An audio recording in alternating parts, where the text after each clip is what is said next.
Namaste. India is my life. The soil of India is my highest heaven. The good of India is my good. These words by Swami Vivekananda perfectly encapsulate the need to uphold the values of Indian ethos and honor the spirit of belongingness to this great civilization called Bharat. A very good evening. I, Himangi Sinha, welcome you all to the inaugural edition of Hum Bharatiya, a global dialogue series. In the spirit of our nation's preamble, we, the people of India, the Hum Bharatiya dialogue series, aim to celebrate our diverse culture, heritage, and unity through meaningful conversation that resonate with the essence of our constitution. हम भारतीय हमारी पहचान भी है, हमारी सांस्कृतिक धरोहर भी।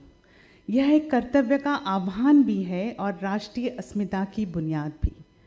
यह विश्व को भारत से मिलाने का जतन भी है, भारतीय संस्कृति के स्वरूप का मनन भी है। ये हमारा सौभाग्य है कि हमारे इस वैश्विक संवाद श्रृंखला के पहले संस्करण में हमारे साथ माननीय श्री अगस्त इंद्र उदयान जी उपस्थित हैं। साथ ही हमारे साथ विशिष्ट पैनलिस्ट हैं, सम्मानित अतिथि हैं। इन सब की उपस्थिति हमें अनुग्रहित कर रही है। मैं एक बार फिर आप सबका इस वैश्विक यात्रा में हिस्सा लेने के लिए बहुत बहुत आभार और आपका धन्यवाद व्यक्त करती हूँ। Before moving ahead, I would like to talk briefly about World Intellectual Foundation. The journey of the World Intellectual Foundation has been a journey of putting vision into action. The foundation was established on January 2020, and in last 4 years, the organization has been able to produce impactful policy and research papers. Our goal is to generate even stronger policy initiatives, incorporating dynamic, comprehensive recommendations that can be effectively implemented. To delve deeper into the works of the foundation, I would like to invite our strategy consultant, Ms. Heeraman Mirza, to the stage. Heeraman is a well-known name in the field of journalism and strategy consultancy. Heeraman Mirza is a creative thinker, and she is a leading light in the field of journalism. Her innovative ideas, intervention on climate change in Meghalaya is winning international accolades. I invite Heeraman.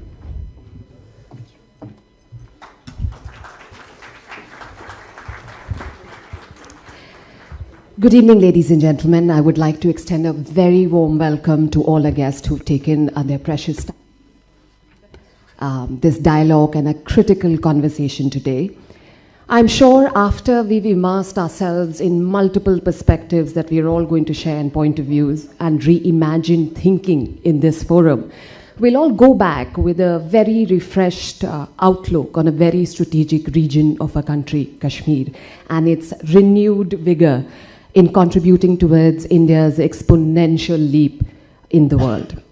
I would also like to take this opportunity to take all of you through what we call internally the nervous system of World Intellectual Foundation, a think tank that frames a new kind of India-led and India-imbued public consciousness by researching, reframing, and positioning multiple indigenous and Indian perspectives in the global context. And then launching these very authentic conversations into the public and policy mindscape. As you can see, this is what we call is a mood board, a wall of all the different topics and critical issues of the 21st century that we've tried to collect, synthesize, find solutionary recommendations, and evolve a new form of thinking to solve these challenges and also highlight what we call the super trends of the future. With the advent of climate change, depleting resources, industrialization of agriculture, and burgeoning population, food security remains a pressing concern for the world. A paper on the subject shows a future compass to food sovereignty of the future. In the volatile world of today, we're looking at a need for reimagination of societal structures and relationships, along with renewal of its relationships with different economic actors of our times. market, government, and its citizenry. The growth needs to adapt a new meaning, that of equity and justness. Our work on creating a responsible index for nation reflects a mission in creating a just and equitable future and new metrics of progress for the society. Next is a seething inquiry into the caste census and dismantling of various mythologies that coil and persist within it, also one of our current body of work. Climate change is one of the most critical themes of our times, and it is what I'd like to call our existential Armageddon. This is the paper that deals with the strategic importance of embedding circular economy in our operational and economical heart. Well, they say culture eats strategy for breakfast, and we say yes. One of our ennobling inquiries is framing of national culture policy and a look at the 21st century grid, or what we like to call an influencer's toolkit, to alter the geopolitical and economic power structures. Freak events are a quotidian reality of our times and occupy most of the feeds, newsreels, and our attention. This is one of the earlier works which launched an economic inquiry into the real cost of natural disasters for the nation and the solutioning framework to arrest and counter it. Next, a study on super trends, what we call the black swan, grey rhino, and the art of predictive precision in bureaucracy. Also a subject of a collective thinking. And a subject that gave us all sleepless nights and inner turmoil. This is a thoughtful inquiry into sustainable automation.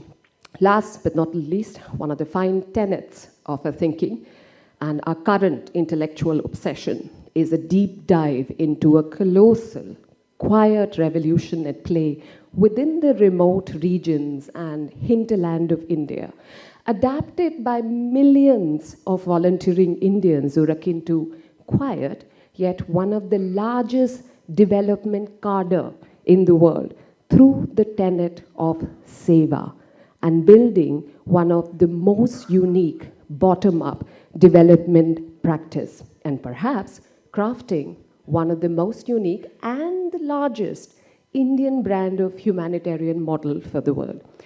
India has had a meteoric rise on the geopolitical stage, yet the news about Bharat is rife with accusations. World Intellectual Foundation is undertaking a monumental exercise in understanding the nuances of this new brand of humanitarian model for the world based on seva. Could it be an effective strategic lever for global collective action and mobilization? We hope to launch this proprietary Indian framework as a new development doctrine for the world. And lastly, we come to the last slide to introduce you to our cadre of quiet, obsessive thinkers who use their collective firepower to deep thinking these critical challenges of the future and evolve what we call the Bharatiya imagination for the world. Thank you for your time.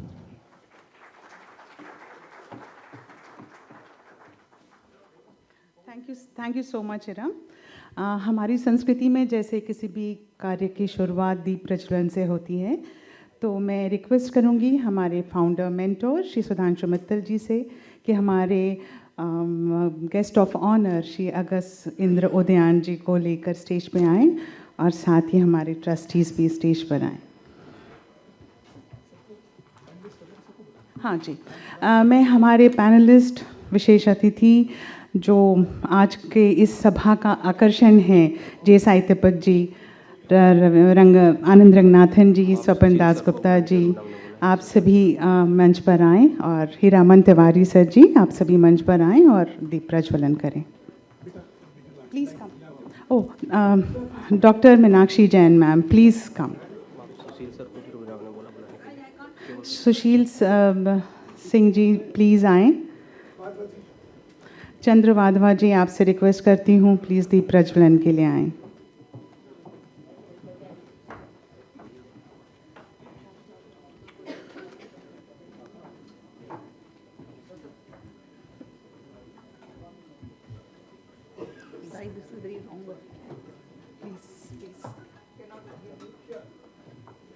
Praveen.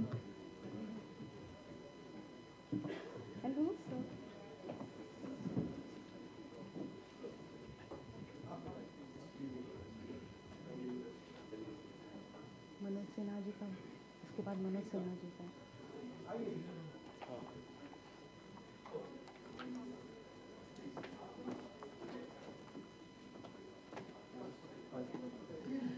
Adviser Shri Rahul Gautam ji, आपसे मैं request करूंगी कि please मंच पर आएं।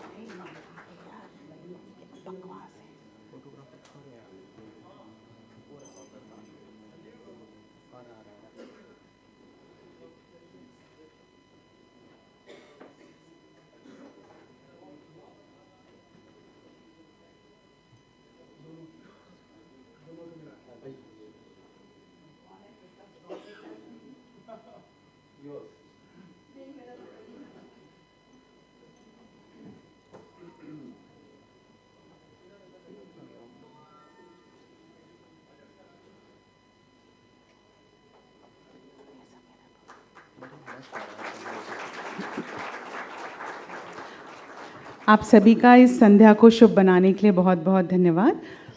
आप सभी अपना स्थान ग्रहण करें। मैं सुधांशु मित्तल जी और अगस्त इंद्र उदयान जी से रिक्वेस्ट करूंगी कि वो मंच पे ही रहें।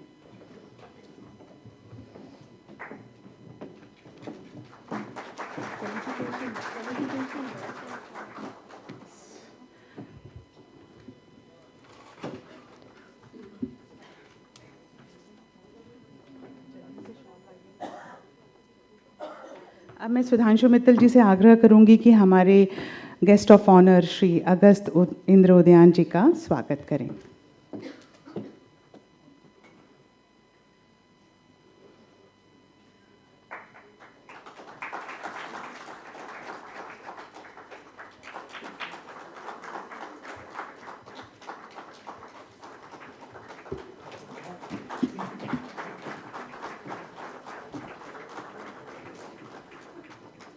धन्यवाद सर।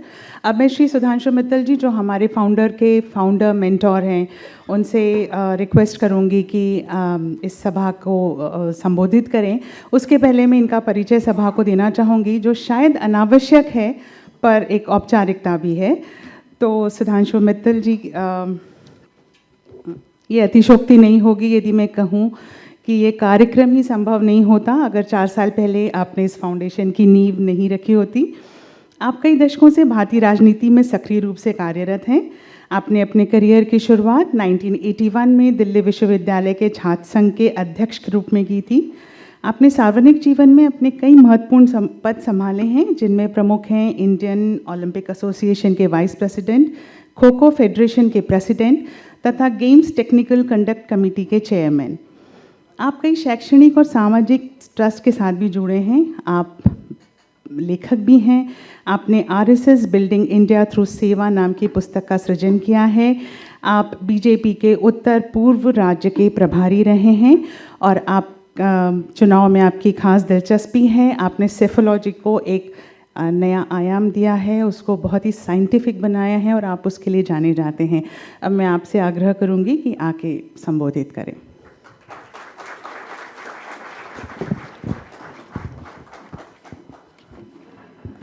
आप सब लोग यहाँ आए उसके लिए बहुत बहुत आभार। वर्ल्ड इंटेलेक्चुअल फाउंडेशन की कल्पना एक नई सोच देने की थी और एक अंतर्राष्ट्रीय स्तर पर भारत को उसके सत्य के साथ स्थापित करना, उसमें जो योगदान हो सकता है उसके लिए इस फाउंडेशन का गठन हुआ था। बड़ी अजीब बात है कि हिंदुस्तान का गौरव, उसकी सभ्यता, उसकी संस्कृति, उसका सामर्थ्य आज से कुछ साल पहले तक उसका मूल्यांकन जो था बहुत ही कम था। एक बहुत हल्के तरीके से हमारे बारे में अंतर्राष्ट्रीय एक सोच रहती थी।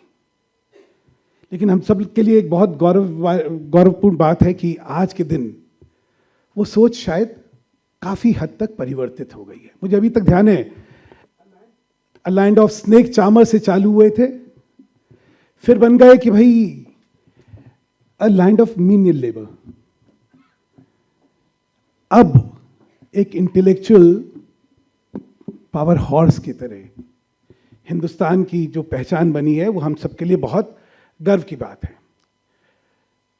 और वर्ल्ड इंटेलेक्चुअल फाउंडेशन के माध्यम से अंतर्राष्ट्रीय पटल पर हिंदुस्तान का न केवल सत्य, जैसे मैंने कहा, उसकी स्ट्रेंथ, उसकी आइडेंटिटी, उन सबको एक बड़े सक्षम तरीके से रखना, उस पहचान को स्थापित करने में अपना योगदान देना और इस गौरव को अंतर्राष्ट्रीय पटल पर स्थापित करना, इस सोच को लेके ये संगठन का स्थापना हुई थी। एक हमने पढ़ा वी द पीपल। जब हिंदुस्तान का संविधान की चर्चा होती है तो पहले शब्द आए वी द पीपल, तभी ये आया ध्यान कि हम भारतीय। इस माध्यम से हिंदुस्तान में, भारत में जो विषय महत्वपूर्ण है उनके बारे में एक सोच, उनके बारे में एक चर्चा जरूर होनी चाहिए। और ये चर्चा देश में विभिन्न माध्यमों से इस चर्चा को बढ़ाया जाना चाहिए और इन्हीं सब चीजों को लेकर हम लोग प्रयासरत हैं। जैसा कि आपने देखा, कई विषयों पे ये फाउंडेशन कुछ साल से काम कर रहा है। इसमें खास तौर से एक सेवा वाला जो है वो हम सबके लिए बहुत महत्वपूर्ण है। भारत के सत्य में भारत की सेवा जो है वो यूनिक है। अंतर्राष्ट्रीय स्तर पर कोई मॉडल ही नहीं है जो हिंदुस्तान की सेवा का मुकाबला कर सके, क्योंकि हमारी संस्कृति, हमारी सभ्यता का अभिन्न अंग है। हमारे लिए ईश्वरीय कार्य है और इस ईश्वरीय कार्य को हम लोग अपना उत्तरदायित्व समझ के करते हैं और इसकी चर्चा नहीं करते। शायद यही वजह है कि इस सेवा के बारे में लोगों को अंदाजा नहीं है। हम लोगों ने फाउंडेशन में सोचा कि भाई, what is so unique about this सेवा? देन वी डिस्कवर्ड कि देयर इज नो पर्यायवाची ऑफ सेवा किसी और भाषा में, क्योंकि अंग्रेजियत में देखा जाए तो सेवा मतलब चैरिटी। तो चैरिटी में क्या पैसे आपने दे दिए, बट सेवा तो हमारी वॉलंटियरिंग से स्टार्ट होती है और उसके बाद जो है इसमें इंक्लूसिवनेस है। हमारी सेवा में, हमारी सेवा के अंदर एडवर्सोरियल इंक्लूसिवनेस है और नॉन डिस्क्रिमिनेटरी है। ये वो हाथी है जो विश्व में हर एक जना, कोई किसी सूंड पकड़ लेता है, कोई पैर पकड़ लेता है, कोई उसके पेट पे हाथ लगा के कहता है ये सेवा है, लेकिन नहीं, हमारी सेवा यूनिक है। इसको लेके हमारे यहाँ बहुत बड़ा कार्य हो रहा है, डॉक्यूमेंटेशन हो रही है, ताकि विश्व पटल पर हम लोग सेवा कितनी बड़ी है हिंदुस्तान में, भारत में, और कैसे कैसे संगठन इसमें क्या क्या सेवा कर रहे हैं, इसको शेयर करें। लेकिन दूसरी तरफ एक, मैंने कहा, एक बौद्धिक परिचर्चा होनी बहुत जरूरी है और बहुत ऐसे विषयों पे, हमारा इतिहास, हमारी संस्कृति, हमारा सत्य और उसके बारे में क्या लिखा गया था, क्या हमें समझाया गया था, ये एक बड़ी महत्वपूर्ण चर्चा है।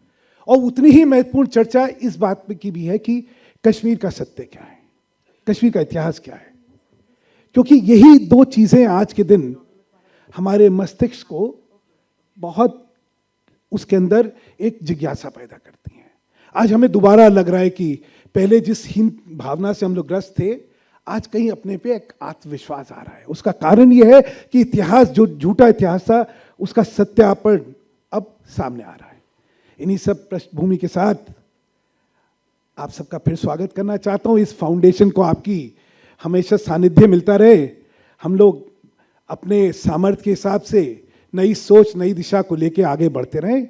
आपका आशीर्वाद चाहूँगा और इस फाउंडेशन की तरफ से आपसे निवेदन करूँगा कि हमारा समर्थन करते रहिए, हमारा हाथ मजबूत करते रहिए। हम लोग कुछ अच्छा काम करना चाहते हैं। बहुत बहुत धन्यवाद। Thank you so much, sir. Now I would request Sri Agast Indra Udyanji to bless us. Before this, I would like to give a brief introduction of Sri Indra Udyanji. Sri Agast Indra Udyanji was born and raised in Indonesia, but has strongly embraced Gandhian values throughout his life. He has promoted Indian principles of non-violence, truth, and humanity. He established 4 ashrams in Indonesia as centers for these ideals. Additionally, he has been involved in significant projects such as the Dash to Diamond project and the Indonesia-India Sangam initiative. His dedication earned him the Jamnalal Bajaj International Award in 2011, and the Padma Shri Award is in 2020 for his notable socio-cultural contribution. I request Guruji to bless us with his kind words. Thank you.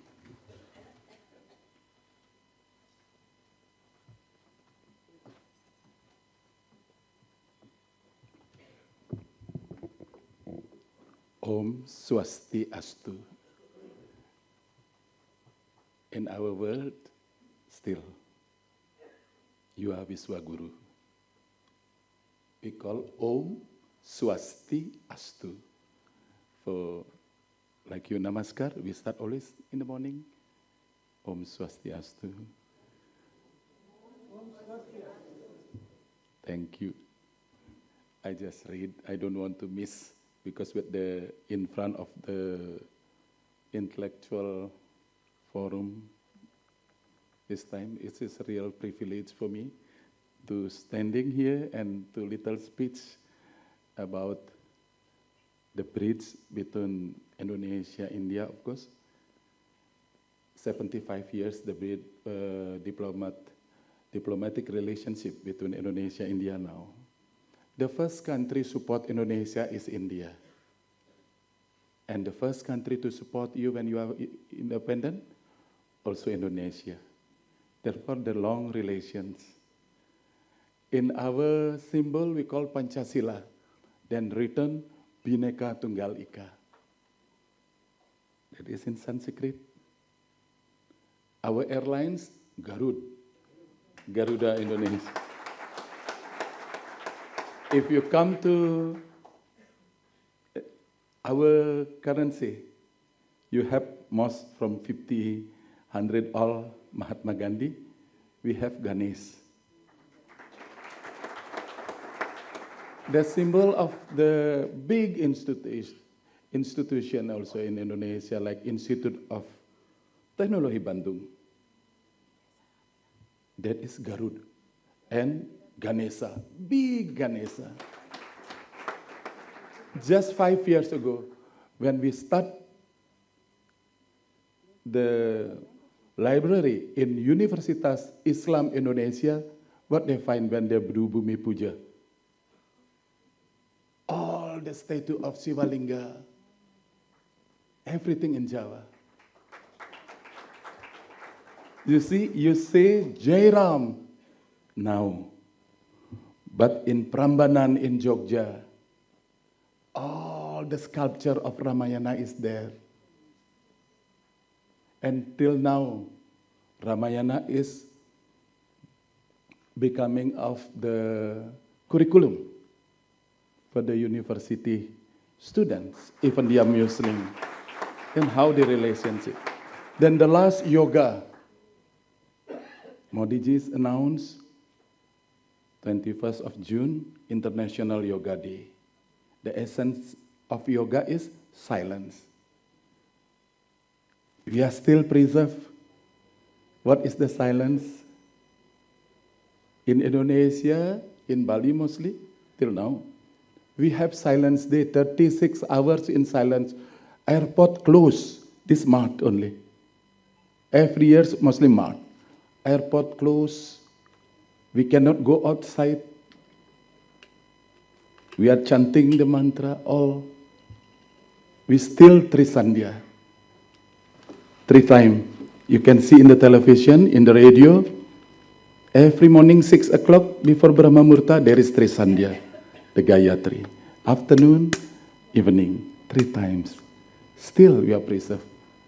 Yes, we are not forget the root. India is the root, but the fruit in Indonesia, still the fruit in Indonesia. You see, compulsory in Indonesia, when we go to the temple, we should wear our lungi like this for the boys and the girls. But here we lost. You go with jean, we go with short pant. Then hope World Intellectual Foundation, when in the discussion still we should preserve our heritage and promoting our cultures. And thanks, of course, to Sri Sudhanshu Mittalji, founder and mentor of the foundation, whose vision and guidance have paved remarkable this. Then meet, this is just like a Sangam, like the Triveni, Ganga, Yamuna, Saraswati.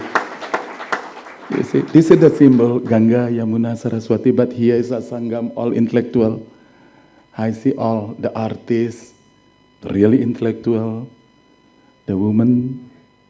Therefore, you see, our mantra still in the morning, we are also in Indonesia, Twameva mata, chapita twameva, twameva bandhu, sasaka twameva, twameva vidya, draminam twameva, twameva sarvam, mama deva deva, twameva sarvam, guru deva deva.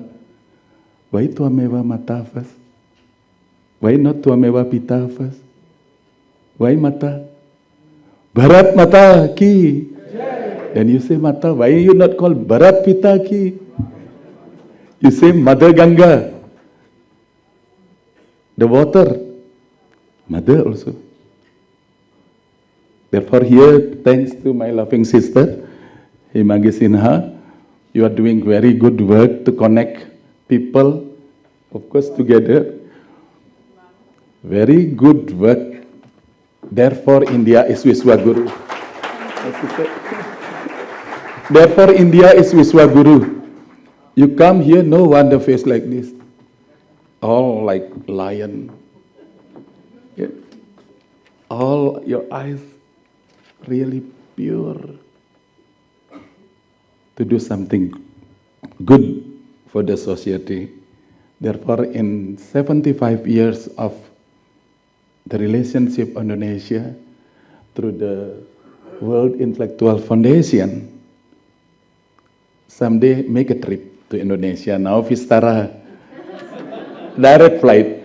I am also becoming Minister of Tourism of Indonesia to promoting. We are so many. And the last, our religion is Tirtha. Islam use water.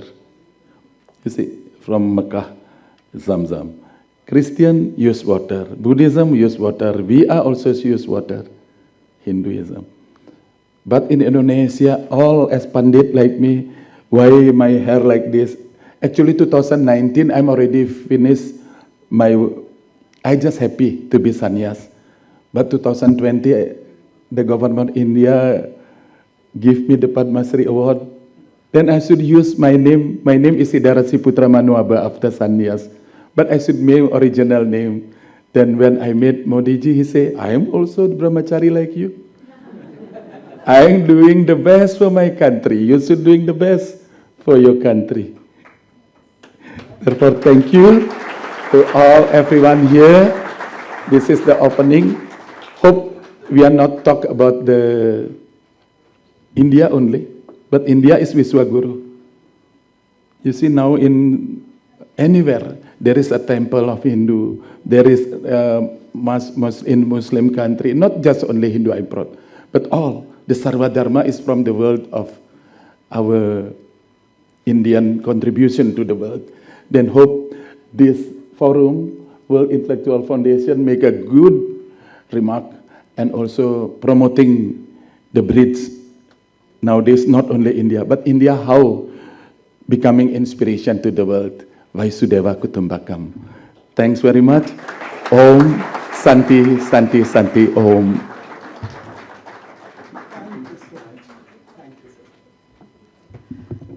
Thank you so much, Sri Agas Indra Udyanji, to bless us with his kind words and guidance. Moving ahead, I would like to draw your attention back to the first session of the evening. हाँ, आज के हमारे मुख्य अतिथि honourable lieutenant governor Jammu and Kashmir Shri Manoj Sinha ji थे, पर किन्हीं कारणवश वो हमारे बीच उपस्थित नहीं हो पाए हैं, पर उन्होंने हमारे हम भारतीय ग्लोबल डायलॉग सीरीज़ के लिए अपनी शुभकामनाएं भेजी हैं। तो हम आपको 2 मिनट उनका वक्तव्य सुनाते हैं। मुझे जानकर अत्यंत प्रसन्नता हो रही है कि वर्ल्ड इंटेलेक्चुअल फाउंडेशन द्वारा प्रथम ग्लोबल डायलॉग हम भारतीय का आयोजन किया जा रहा है। मैं सुधांशु जी को, जो इसके ट्रस्टी हैं, हृदय से बधाई देना चाहता हूं।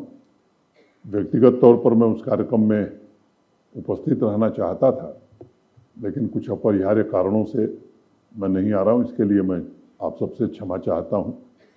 कल्हड़ से लेकर कालांतर तक के विषय पर जम्मू कश्मीर को लेकर के भी इस आयोजन में एक चर्चा होनी है। ये सच है कि लंबे समय तक जम्मू कश्मीर को बदलने का अनेक प्रयास इस देश में हुआ। सांस्कृतिक रूप से, आध्यात्मिक रूप से जम्मू कश्मीर की एक विरासत रही है और बहुत समृद्ध विरासत रही है। लेकिन किन्हीं काल कारणों में मुझे लगता है कि जम्मू कश्मीर अपनी वो ऊंचाई नहीं प्राप्त कर सका जो उसे प्राप्त करना चाहिए था। भारत के सम्माननीय प्रधानमंत्री श्रीमान नरेंद्र मोदी जी की दृढ़ इच्छा शक्ति के कारण एक ऐतिहासिक परिवर्तन 5 अगस्त 2019 को हुआ और उसके बाद जम्मू कश्मीर में भेदभाव की जो व्यवस्था थी वो पूरी तरह से समाप्त हो गई। सामाजिक और आर्थिक विकास के नए मानक स्थापित हुए। आज अपनी मर्जी से जीने का हक लोगों को मिला है और डिफरेंट पैरामीटर्स पर आज जब हम जम्मू कश्मीर को देखते हैं तो मुझे लगता है कि देश के बाकी राज्यों के साथ आज जम्मू कश्मीर छलांग लगाने को तैयार है। वहाँ के युवाओं में नई आकांक्षा पैदा हुई है और मैं समझता हूँ कि जब विकसित भारत बनेगा तो जम्मू कश्मीर का भी योगदान किसी से कम नहीं होगा। इस दिशा में जम्मू कश्मीर आगे बढ़ रहा है। मुझे बताते हुए प्रसन्नता है कि अब 30-32 सालों बाद वहाँ सिनेमा फिर से शुरू हो गया है। देश भर के बॉलीवुड के लोग आकर के फिल्म की शूटिंग कर रहे हैं। 34 साल बाद मुहर्रम का जुलूस निकला है। अब हड़ताल इतिहास की बात हो गई, पत्थरबाजी इतिहास की बात हो गई और मुझे लगता है कि लेट नाइट लाइफ अब वहाँ के जीवन का एक अंग बन गई। अर्बन ट्रांसफॉर्मेशन को भी देखेंगे तो श्रीनगर शहर मैं कह सकता हूँ कि आज पूरे देश में चर्चा का विषय बना है। 100 किलोमीटर पेडेस्ट्रियन मार्ग बनाया गया है और यूरोप की तर्ज पर चाहे वो पोलो व्यू मार्केट हो या अनेक मार्केट बनाए गए हैं। मुझे लगता है कि शांति, समृद्धि और विकास के रास्ते पर जम्मू कश्मीर अग्रसर है। मैं उम्मीद करता हूं कि इस डायलॉग में निश्चित रूप से देश भर से जुटे हुए विद्वान इस पर चर्चा करेंगे और आगे जम्मू कश्मीर की दिशा क्या होगी इसमें कुछ सुझाव भी देंगे। मैं फिर से एक बार इस आयोजन से जुड़े सभी लोगों के प्रति हृदय से कृतज्ञता ज्ञापित करता हूं और सुधांशु मित्तल जी के प्रति विशेष रूप से आभारी हूं जिन्होंने मुझे आमंत्रित किया था और मैं क्षमा चाहता हूं कि अपरिहार्य कारणों से मैं आज उपस्थित व्यक्तिगत रूप से नहीं हो पा रहा।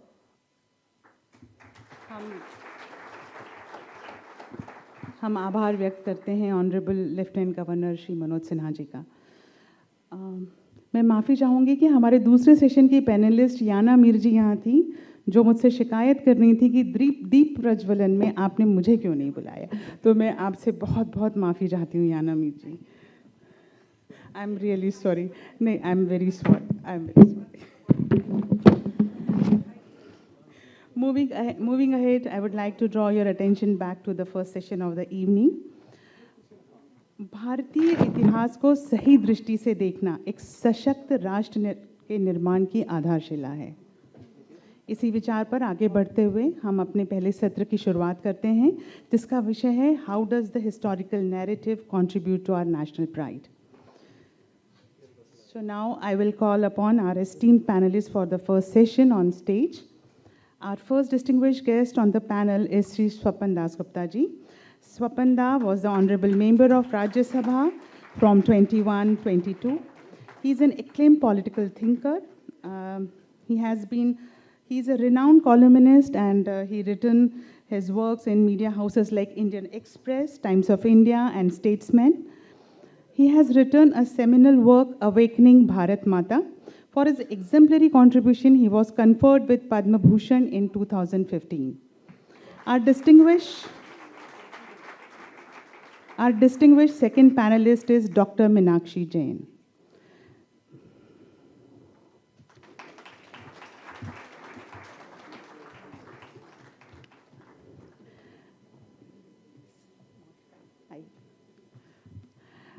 Dr. Meenakshi Jain is a retired associate professor from Gargi College, University of Delhi. She has worked immensely in enriching Indian history and has rewritten the NCERT medieval history textbook. Her work include Ram and Ayodhya, Parallel Pathways, Sati, and the Battle of Rama, among others. She was conferred with Padma Shri in the year 2020. Our distinguished third panelist is Professor Anand Ranganathan ji, who serves as Professor of Molecular... Please, sir.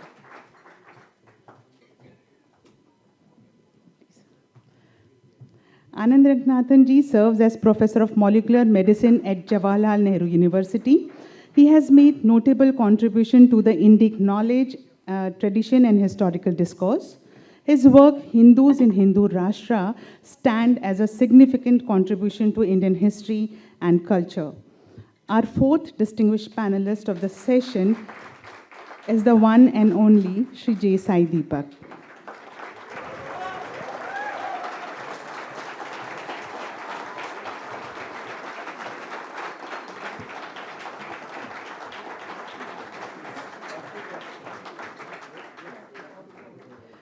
Shri J. Sai Deepak is an advocate of the Supreme Court of India and has been a part of many historical judgments. Additionally, he is the author of acclaimed works such as India, that is Bharat, and India, Bharat, and Pakistan. His ideas have simulated greater minds around the world. The moderator for the session is Professor Heeraman Tiwari. Professor...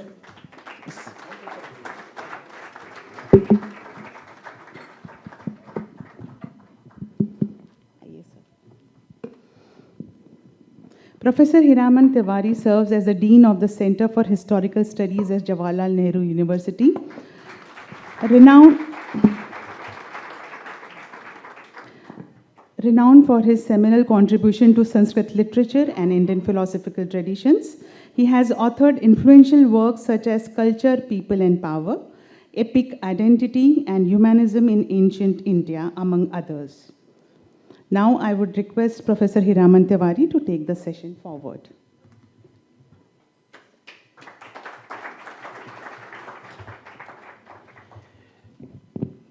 Namaskar, pranam to everybody.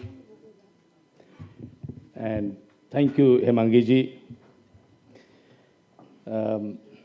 Thank you really for this opportunity. I'm particularly grateful to the foundation and its chairman, Sudhanshu Mittal ji, and his Dharmapatni, Dr. Mittal ji, his entire family, and whoever is involved in this Bharatiya work that he's doing. And I'm particularly privileged to be standing here and becoming a moderator. I thought I would be speaking for a long time, but Hemangi told me, no, my job was to make others speak. But since speaking is the source of my bread and butter, I will speak for a while. And I feel a little nervous today, although at least 60 rains have come and gone in my life. And in the company, because there is a company, the company of these intimidating intellectuals on the podium, these thought leaders, or what I would call them, Agra Janmana. Etadesha prasutasya sakashadagra janmana swamsam charitram shiksheran prathivyam sarvamanavaha. This land, as Guruji was, to pranam to Guruji, was saying, is a land of seekers, knowledge seekers, seekers of truth, of course. So these are Agra Janmana, and they have all had a remarkable intervention in the field of ideas of India today. Meenakshi Didi has, through her many scholarly writings, as you've been told, in Indian history and culture,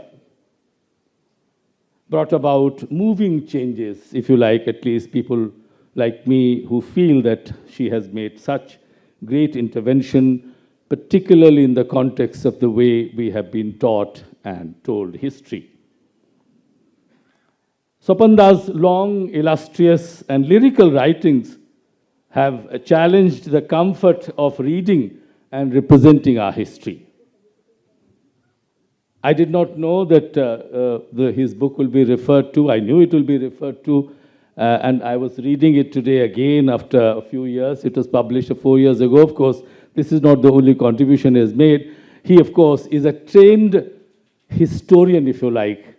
People know him as a journalist, as a writer, but I know him from Oxford, listening to his lectures, where he was a teacher and fellow in a field college, I believe, Swapan.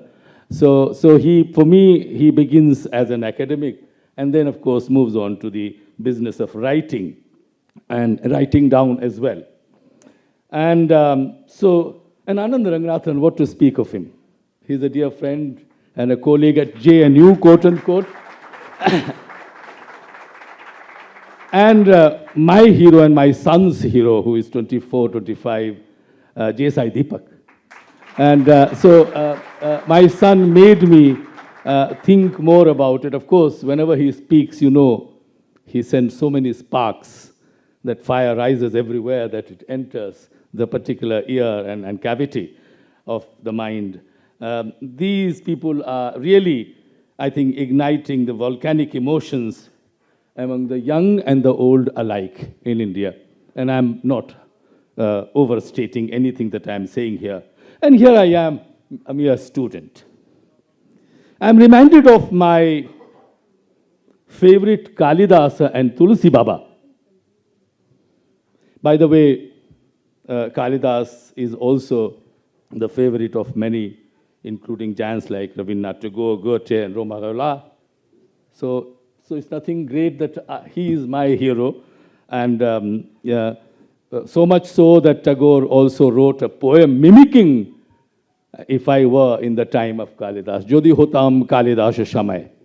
That long, lovely poem, he thought that he was Kalidas, which in fact he was. And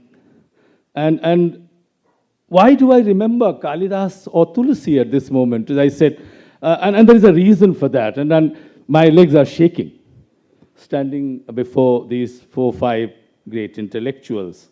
And they are intimidating in many ways, in age, in knowledge, in their personality, in their fame and glory. In the opening verses of the great story of Rama that Kalidas writes, it's called Raghuvamsham. And he opens up, and by that time he has written a lot. He says, Kwasurya Prabho Vamshaha Kwachalpa Vishaya Matihi Titirshu Dustaram Moha Dutupe Nasmi Sagaram. Here is the great, glorious family called Raghu. I am going to write about it, as if somebody is going to write about Bharat Mata. Swapan has done that. Awakening Bharat Mata. He didn't write it. He wants us to remember, get up in the morning and remember. Of course, that is a political and an intellectual narrative that he has set up for all of us to follow if we can. He says, Kwasurya Prabho Vamsha. Here is a great, glorious family of Raghus. And here I am with a tiny little mind, daring to write the story. Am I not like that fool who tries to cross a volatile ocean with a tiny little boat? Udupe Nasmi Sagaram. And Tulsi, of course, says in the same vein. So therefore, this is my long apology for what is to come. That is, I'm supposed to ask questions. I have been given questions by Himangi. I don't know whether I'll follow those questions or the questions will emerge. But I will still say my piece, which I wanted to say, in terms of what I look at after reading them, listening to them almost night after night, Anand and Sai Deepak ji. And of course, also Swapan and Meenakshi, of course, keeps invoking all kinds of things. And she said, Heeraman, if you do not come, I will not come. So I said, that's why then in that case, I have to come. Still, as a student of Indian knowledge system, it's a term which is being used a lot these days, but people like us always have been getting inspiration from it. I always believe history to be a tale told by those generous with words and gifted in enthralling the keen listeners. That is how I look at history. A tale is not worth telling unless there is an audience for it. And when a tale excites questions like who are we, where are we coming from, how have we reached where we have reached, what do we make of what we are? Initially, such questions sound like questions in philosophy, and that also is my subject. But in philosophy, is philosophy different from history? Meenakshi would agree that it is not. But sometimes she says, Heeraman, you make everything, turn everything into philosophy. Perhaps. But try answering these questions philosophically, and I think we shall be able to get a most magical sense of history. A philosopher can be a good historian. Was Vaishampayana a historian or a philosopher? The composer of our Mahabharata and many other texts. Shankaracharya, a historian or a philosopher? Was Valmiki a historian, a poet, or a philosopher? We all struggle to figure and pigeonhole them. That's what historians have done. I'm not going to criticize anybody, but you will all know. Or was Vyasa a hagiographer, a historian, or again a philosopher? These are difficult, even controversial questions if we subject them to modern historiography, methodology, and of course, science. And since I'm not a trained historian in the strictest sense of the term, I do not expect you to take these questions in a conventional historical perspective. But I do implore you to think about them. I like literature. I am trained in philosophy and history of ideas, which is fashionably called intellectual history. The first historian of ideas that I know in the world, and the first chair of history of ideas was established in Oxford sometime in 1960s for the first historian of ideas of the world, that is Isaiah Berlin, Sir Isaiah Berlin. And after that, many universities. So I think calling oneself an intellectual historian is much more fashionable than history of ideas that India tries to suggest to us. And so, like anyone else, I love good story. So permit me briefly to tell you a tale about a tale.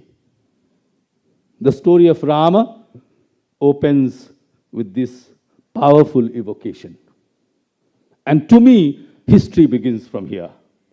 Tapaha swadhyaya niratam tapasvi vagvidam varam naradam paripapracha Valmikir Muni Pungava. Every single syllable in this opening verse of the Valmiki Ramayana. And by the way, this verse exists even in the critical edition of the Ramayana. Why do I say even in the critical edition? Because critical edition has tried to purify what was Ramayana. There are multiple versions. Guruji said there is a Ramayana in Indonesia. I have read that. And one of my greatest, most favorite authors, and forgive Shapanda or anybody who does not like him, he is my most favorite author, that is, of course, Vidyadhar Suraj Prasad Naipaul. He has written two powerful books.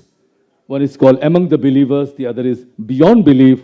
And if you really want to read about what Indonesia is, read these two books. Massive chapters are there, and Kalijaga and Bandung is in great detail. He describes how the history of that local island and people is so embedded with Indian history, Indian culture, Indian literature. So that is Tapaha Swadhyaya Niratam. These are the aspects to look at what Swamiji Guruji said, looking for the truth, seeking the truth. Valmiki is supposed to have known everything, yet he needs to have a conversation with somebody, and therefore he asks one of the greatest miraculous sages of our tradition, that is Narada. Naradam Paripapracha. Why? Because he was knower of everything. Yeah, yes, I remember that. So I'm just tempted to finish the story, as I said. Yeah? Yeah. I'm completing this. I thought I've taken only 5 or 10 minutes now. 20 minutes already. Okay. So let me come to that this is how the history begins from the Ramayana. And when you begin, and this is where I was going to come, that when Valmiki needs to ask somebody what he already knows how to write and how to compose his ideas, historical narrative, my job here is to ask questions of these people. I don't know whether I should plunge straight away into the questions or ask them one by one. So let me ask. Yeah, but that's what I'm going to ask. So can I request Swapan to come here and make a brief remark, and then we will ask questions. Yeah, okay. Thank you very much, Heeraman. Thank you, Sudhanshu, for inviting us to this very impressive gathering. I think everybody at some point has prefaced their remarks with the belief and assumption that India is on the cusp of a very major mindset change. We are, of course, in the midst of very other physical changes which we see around us. But most important is this mindset change. That mindset change is basically characterized by an explosion of self-confidence. Now, some of that self-confidence is a bit reckless, I do concede. But more than that, I think what everyone recognizes that we are no longer willing to be patronized by different parts of the world. That's the most important aspect which is there. And part of that has got to do with, of course, the soaring economic growth which we've witnessed. Part of it. But the larger question which we have is our intellectual development, our awareness of who we are, our self-identity, as clear as the economic path which we've chosen out to be? And here I would say, sometimes, in terms of our mindset, we are still handicapped by what we inherited in the past. And we inherited two facets. We inherited a civilization, but we also inherited the legacy of colonialism. I think Sai calls it coloniality. I'm not so, I'm a bit old-fashioned, so I just go by the old-fashioned thing of colonialism. But the imperial mindset, and here this is something which Heeraman should take note. Heeraman is one of those few scholars who blends an awareness of modern intellectual thought along with the entire legacy of Sanskrit. At one time, this was fairly common.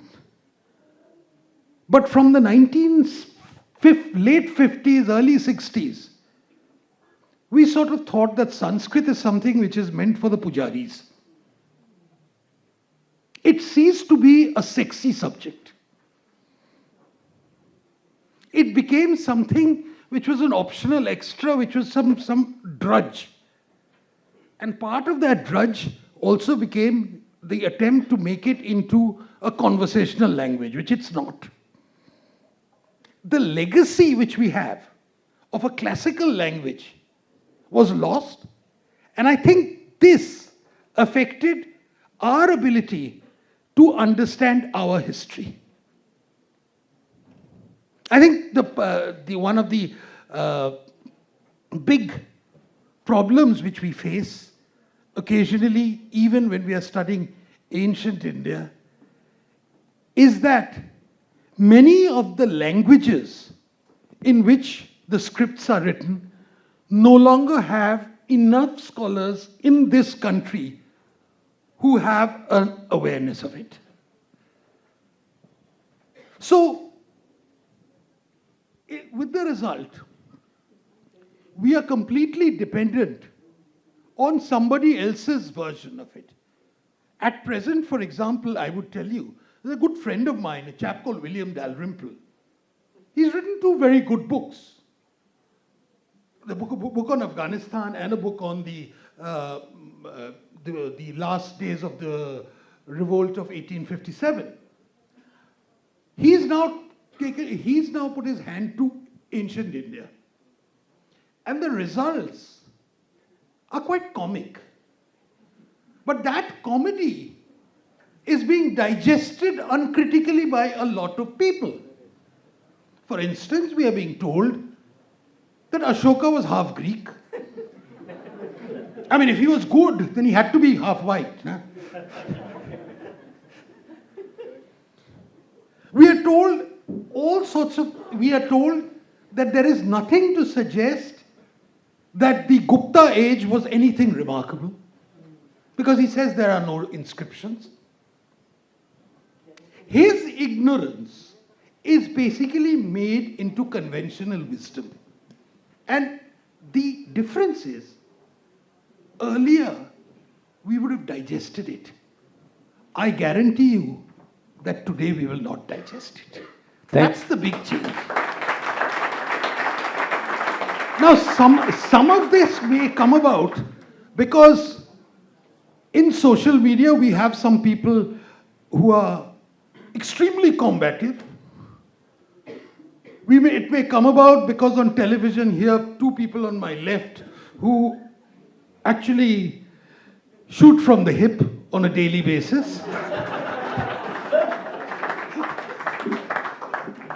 And so that inhibition, that restraint, that understatement which mark people of my generation is probably not there. And I would say that that's a good thing. Because I think it's time we actually asserted ourselves. Gone are the days of extreme civility. I see Vivek here in front of me. And it's when he made his film Kashmir Files, a lot of people say it's a bit over the top, isn't it? Look, we've had enough subtlety as far as Kashmir is concerned, and it didn't register. So it was time when someone put it with a blunt sledgehammer, because what happened there was not a tea party. I think I'll leave that for the moment. Thank you so much. Sir Swapan, thank you. Very, very grateful. And I like the bit that you said, and I'll come back to it, I hope, if we have time, that if you're any good, you have to be at least half white. So now it is my privilege to ask Meenakshi, and please keep 5 minutes, please. It's very unfair that you ask us to speak for 5 minutes, making us wait for 2 hours. I'm sorry, I will not speak for 5 minutes. I'm really sorry. It's unfair. I mean, like 2 hours we have been waiting, and then you say 5 minutes. Okay, namaskar everyone. The topic that we are supposed to be discussing is, does historical narrative contribute to national pride? So I would like to answer that question in the following ways. First of all, it depends on who's controlling the narrative. In the colonial period, the narrative was being determined by the British historians. Can you hear me? Is it all right? Yeah. In the British period, the narrative was being dominated by British historians whose only objective was to show the Indians in very poor light as enfeebled people who had nothing going for them. That narrative continued, unfortunately, after independence, when an imported ideology became dominant in the historical narrative. So if you look at the way history was taught in the colonial period and the way it was taught for some decades after independence, there's a remarkable similarity. India was not united, it was weak, it was divided, all that happened. But what I find very surprising is that in the post-independence period, we have consciously, deliberately not given space to native voices. there are so many evidences that we have of people speaking about the times in which they were living, and those voices do not figure in our narrative at all. And I'll just give you 4 literary sources which were there available at the time of independence, which have continued to be available, but which have not factored in any attempt at history writing post-independence. So I'll just take 5 more minutes. The first account is by a person who was a minister in Gujarat, one of the courts in Gujarat. He was an eyewitness to the invasions of Mahmud Ghaznavi. So he writes about the invasions, and then he says that Mahmud Ghaznavi, when he was on the way back, he saw another beautiful temple. He tried to dislodge the image and destroy the temple, but he failed. As a historian, I'm not concerned whether this was right or wrong, but for me, the importance of this work is that it is a first narrative of resistance of the medieval period. The second narrative is absolutely remarkable. This first narrative was written in 1024. The second narrative that I'm talking about was written in 1333. That was the time when the Sultanate was at its peak. And there is a person who was also a minister. He gave up his job and went to all parts of the country that he could, which had been devastated by the invasions. And everywhere he went, he told the people, and this is a very revolutionary idea that he made. He said, don't worry if the images are damaged. Khandit murtiyon ko bhi puja karo. Because in these times, Khandit murtis are as remarkable and as powerful as before. Today we take out Khandit murtis, we cannot think. But the most important thing that Jain Prabhasuri is known for, his book is available, it has been translated. It is available for the last 50, 70 years.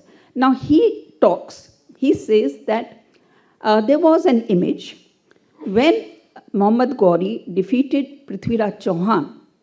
Then a message went, keep the images hidden away. So this particular image was buried under sand and kept there for 150 years almost.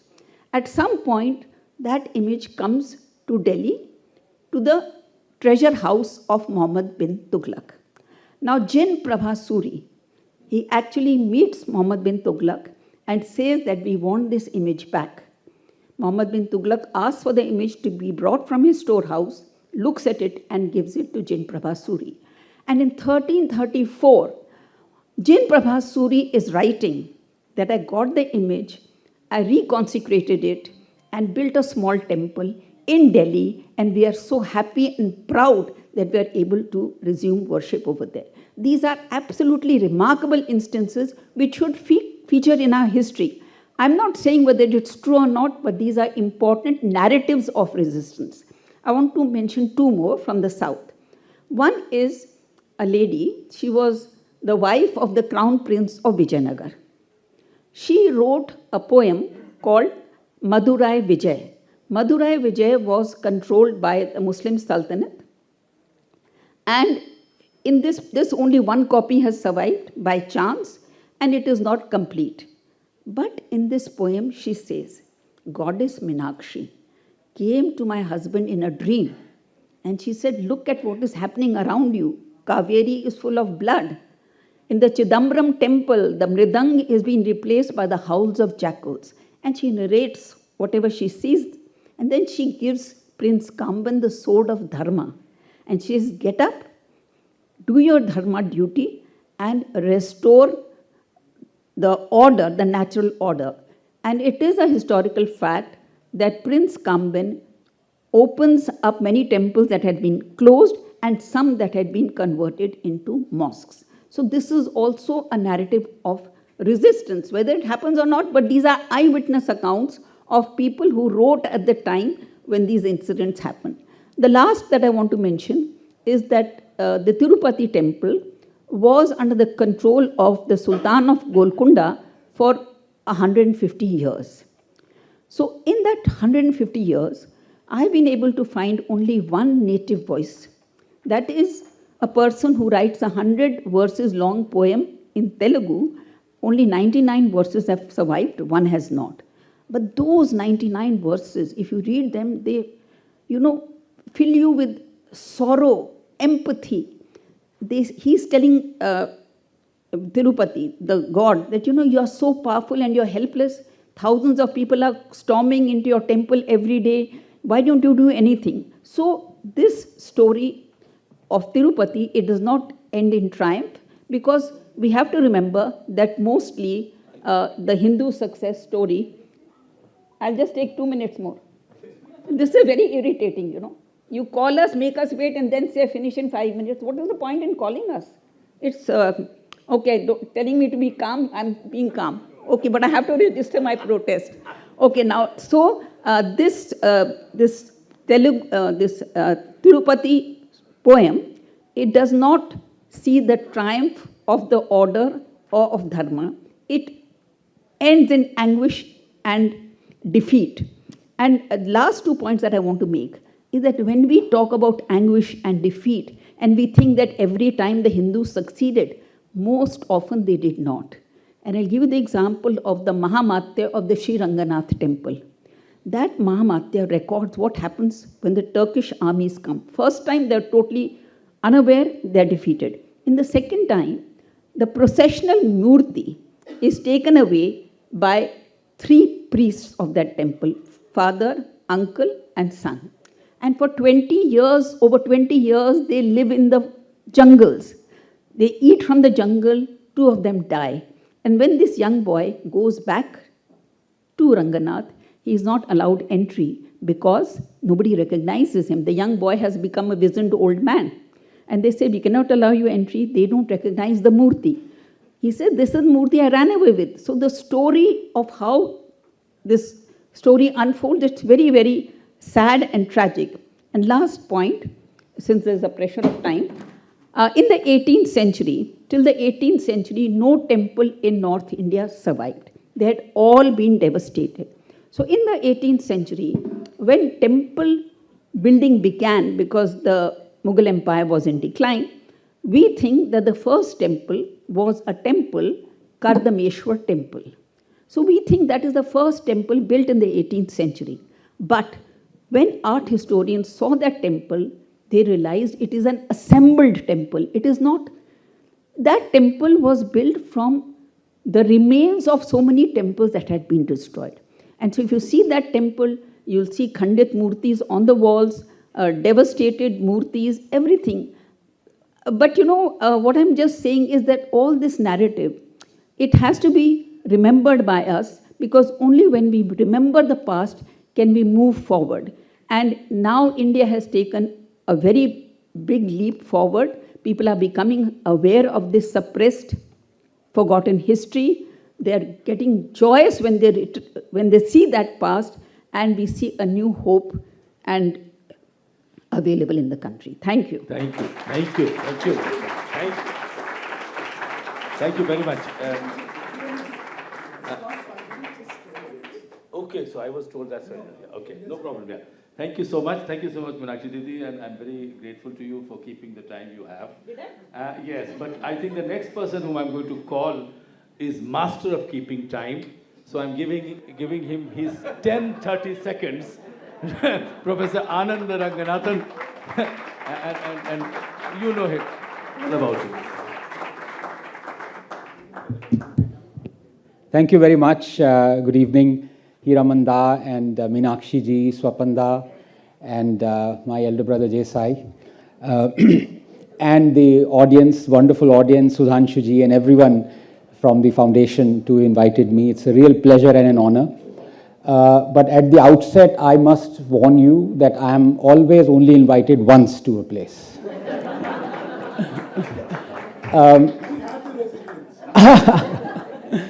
2 weeks ago, I was invited to a place to talk on politics and beyond, and I absolutely blasted the judiciary. I said, forget about politicians. It's the judiciary that needs to be taken to task. 50 million cases are pending, collegium system, there is so much of backbiting, there's so much of nepotism. And it's not just that the wheels of the judiciary are grinding slowly, they've come to a halt. It's an absolute abomination. And only later I realized that the person sitting next to me who lit the lamp was the Chief Justice of the Allahabad High Court. I forgot where my car was parked and I took the Uber and ran from there. And of course, many of you would have been very disappointed to know that the Honorable Governor could not come. I was a bit relieved because last time I was there with him, I said the fellow should be suspended for 3 months. The fact that I'm always invited only once is also kind of very comforting because I can say what I really want to say. And without fear of fervor. But we want you to say what we want you to say. And because of paucity of time and because my dear colleague Heeraman ji has taken most of our time, so in the true traditions of JNU, I might add, I'm going to make 3 or 4 points. And at the outset, I'm very grateful that our beloved Swapan Da has already mentioned this person called William Dalrymple because I was about to castigate him, but I was very sure if Swapan Da would mind it or not. But I'm very happy that Swapan Da, who represents Bengal and England, and loves Mamata and Margaret in equal measure, had very kind words to say about this backpacker with tattered chappals who's now become a historian. It's not the fact that he's writing books. Everyone is free. It's a free country. You can write whatever trash you want. But the fact of the matter is that recently he was insinuating that only after the wrecks that he saw about the Kalinga War and the devastation that had happened, Ashoka converted or resorted to Buddhism. Without telling the fact, as has been told by Indian historians, especially Sanjeev Sanyal in his monumental book, that Ashoka was already a Buddhist 4 years before he undertook the Kalinga War. This is the sort of misinformation that we've been fed, not just by people who, and Dalrymple has come up with great phrases, I have to say, but the best phrase that has ever been come up is actually to describe Dalrymple. He's been called a giant seal in a kaftan. Nothing more encapsulate Dalrymple than that. The fact of the matter is that such blatant lies have been fed to us for 70 years that I think the time has come to stop blaming the historians and start blaming the politicians. I'm absolutely fed up that we draw the line at some charlatan or some guy who's resorted to writing books on history or what has been happening with our leftist quack historians. Most of them unfortunately belong to the university where both of us come from.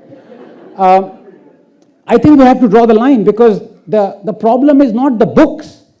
Out of every 100 books that are written, 90 are trashy. So does that mean that we should ban them? No, left does that. In fact, Dalrymple was the one at the forefront of cancelling the books that he didn't like. A very famous example happened 2 years ago.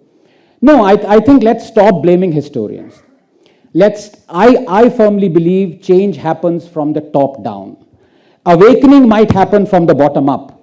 But what use is awakening if you are impotent? What is the point of being woken up by having your shoulders shaken? Wake up, this is happening, and you find you can't do anything. So let me give you 4 examples very quickly, keeping the time.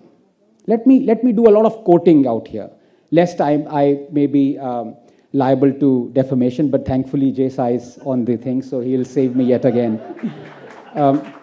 Last time he only took kachori as a fee. I don't know, maybe idlis this time round. Quote, remembering Maulana Azad on his birth anniversary, he is widely admired for his scholarly nature and intellectual prowess. He remained at the forefront of our freedom movement, working closely with other leading lights, promoting unity and brotherhood. Unquote. This is a quote by Narendra Modi. Now let me quote Maulana Azad. Quote, be extremely hard against kafirs, but extremely kind amongst ourselves, unquote. All relationships in the world can break down. Father can turn against son, brother against brother, Mother can shun her child, but the relationship of a Muslim with a Muslim can never be severed, unquote Maulana Azad. I think we are tired of virtue signaling and political correctness. We are tired of blaming people who resort to writing trash about history. Change has to come from top down. And if the topmost person believes this to be the true facet of our history and what is to be taught in our schools, eulogize these people, then I don't think there is any redemption for this country. Quote, met Muslim community delegation. I presented the sacred chadar, which will be placed during the urs of the beloved Khwaja Moinuddin Chishti at the esteemed Ajmer Sharif Dargah, unquote, Narendra Modi. Quote, I will raise these Ansagar Hindu temples to the ground. I have come to India to fight the holy war against infidels, unquote, Khwaja Moinuddin Chishti. The Hanafi Sufi saint who fought alongside the demonic Gauri helped capture Prithviraj and unsparingly converted Hindus. Quote, best wishes to my sisters and brothers of Goa on the day of the feast of Saint Francis Xavier. May this occasion further the spirit of harmony and brotherhood in our society, unquote, by Narendra Modi. Quote, Hindu gods and their idols are as dirty as they are ugly and horrible to look at. Witnessing the destruction of temples and idols gives me so much joy, unquote, Saint Francis Xavier, the chief architect of the Goa Inquisition that led to the conversion, torture, and murder of countless Hindus. Keeping time, I shall allow these quotes to simmer in and kind of go inside your brains and think whether what is it we want for our future generation. To be disallowed, to be able to discern what is a good book or a bad book, or to be able to discern who is a good leader and a leader that is leading us astray by eulogizing the people whose truth should come out. Thank you. Thank you.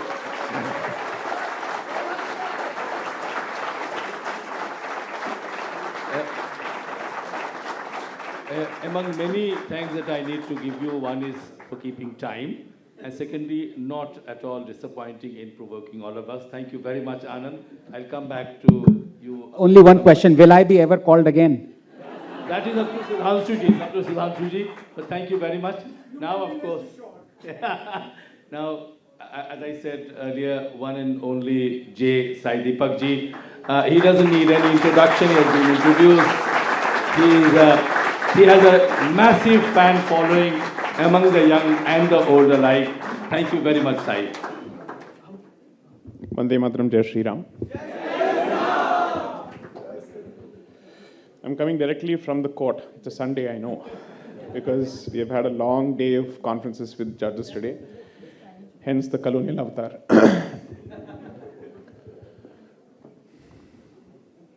So there's a bit of exhaustion here, but Swapan Dasgupta, sir, never fails to say the right thing. He's fantastic in what he said, because I think that's most important. He touched the nub of it. So you've got facts from Dr. Jain. You've got the meta aspect from Swapanda. You've got AK-47 from Anand. Let me just connect all these, because I think that is the advantage of going at the fag end of it.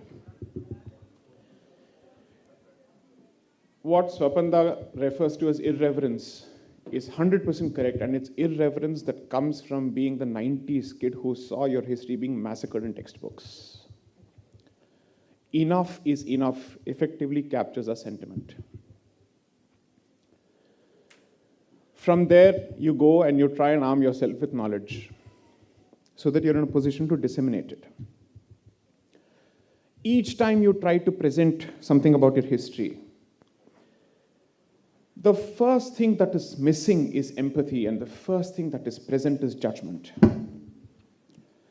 I don't care for what others think, and this is the sentiment from the Hindu community. So Anand blames politicians, I am blaming the Hindu community. No other community, when presented with this kind of horrendous genocidal massacres that it has survived, reacts with this kind of judgment towards its own ancestors. They were defeated because they were cowards. They were defeated because they lacked Kshatriya spirit. They were defeated because they were divided. They were defeated because they were casteist. They were defeated because they were patriarchal. You can't find nothing positive about your people? What is the point of history if it doesn't take you closer to your people? What is the point of it? If history is meant to be another weapon or a stick that you use to settle scores on social media, burn it.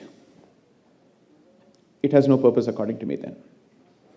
If the point is to settle, let's say, debates on social media or in friend circles or to massage your own bloated egos, what is the point of it? How are you remotely doing justice to all the efforts that Dr. Jain has just pointed out? If people shed their blood, their lives, their women, their children, their men, everybody under the sun to protect the Murti, and hundreds of years later, today we have a debate within the Hindu community whether we should take back all the occupied sites. Why should you read history if this is your reaction after becoming aware of the kind of the trouble that we have gone through to recover one place? So what is this about? So is history your weapon to beat the Congress? Is history your weapon to beat the left? Is history a weapon to beat your friend who's a leftist or a Marxist or a communist? Is history a weapon to go closer to your ancestors? Where is the sense of empathy in trying to understand your own people? That is the curse of Indian historiography today. Our reasons for wanting to set right history are fundamentally wrong. Why do you want it in the first place? The opening video that was going on when we sat here, I'm sorry to say this, I mean no disrespect, I found it very difficult to sit through that video. To reduce the sacrifices and the troubles of your ancestors to mere cliches and stereotypes is not done. And the worst part of our history is that it is not in the past, it is a continuing present. The challenges of the past continue today. Perhaps if you were a geographically isolated, let's say, region, so to speak, you can still afford to look at your past with a sense of, let's say, archival sense, in the sense you can look at it, hua tha. So I need to understand in an academic sense, kya hua tha. Everything that has happened is repeating itself. Kal chakra phir se wahin pe aake khada ho chuka hai. The 1920s, according to me, are no different from the 2020s. The only question that I've been constantly asking myself is, at least at this juncture, will we take the right decision instead of making the mistakes of the past? And therefore, when I look at history, I'm blunt about the fact that I'm looking at weaponizing the Hindu mind. I'm absolutely blunt about it from a societal perspective. If you still don't know how to look out for your interest, you deserve everything that you have suffered and everything that will come your way if you don't learn from it. Somebody has to say this. The politician will not. Somebody else has to say this. I'm the last person as a lawyer to discount the importance of power. I'm the last person to say in the larger picture, in the big picture, in the calculus, it doesn't matter. 100% it matters. This congregation has been made possible because of the change from 2014. Let's admit that. But 2014 was made possible because there was a society yearning. Let's admit that as well.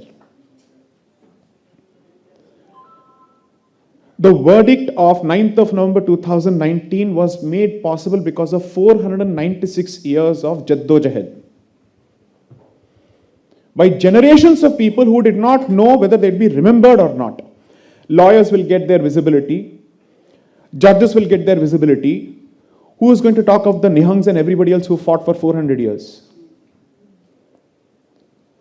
There was a time when both these communities were fighting together to protect the Kshetra. Can you say the same thing about Punjab of today?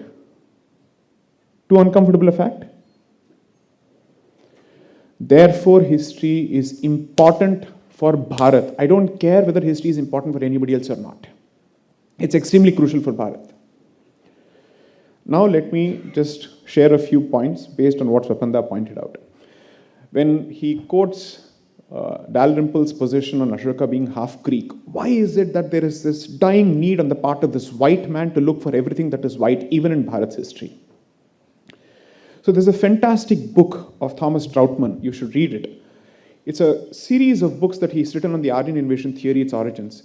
You will never be able to understand the caste debate without understanding the history of Aryan invasion theory and vice versa. Remember that. When you're reading Indian history, that is the thumb rule. So when these people come to this country, they're like, we have colonized so many places.